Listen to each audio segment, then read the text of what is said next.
like we have visitors. Let's hope they come in peace.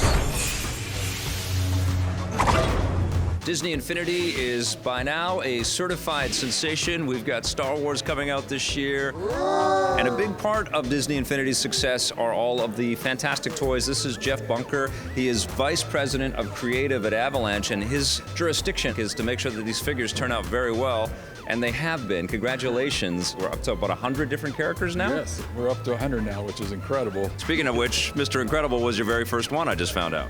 That's right, yeah. When we were first trying to figure out what the style ought to be, we were looking to start with some of the characters that we were going to put in the starter pack, like Mr. Incredible and Jack Sparrow. And we kept on trying all these different styles, and we weren't just quite nailing it the way I wanted to, so I gave my hand at Mr. Incredible and worked on him for the first one. How do you pass this on? What's the art Bible, like the words, the terminology that you pass this on to designers?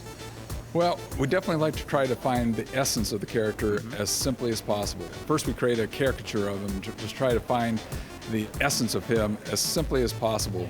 And then since he's going to be a toy and a small version of that figure, we have to try to get rid of all the unessential details and just really simplify him. And then we have to make him ready for manufacturing and things that you would expect to see in a toy, like big feet and bigger hands, and make them chunkier so that they manufacture well. Those are things that we all try to put into it.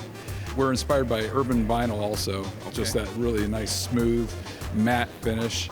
In the end, though, we just want this to be a collector's item that you want to put on the shelf and not end up in your closet or in a box somewhere. What's cool about your career specifically is that you started in games. You've been working at Avalanche for a long time, worked on all those TAC games back in the day, and lots of great titles come out of that studio. But now you're a toy maker. That's what your job is now. How has that transition been for you? That's crazy, because I've been making video games for almost 20 years, and all of a sudden to be thrown into this idea of making a physical toy. In the past, I've made hundreds of virtual characters, and you can be kind of sloppy when you're making something virtually. Things can interpenetrate, and you don't have to have all the details.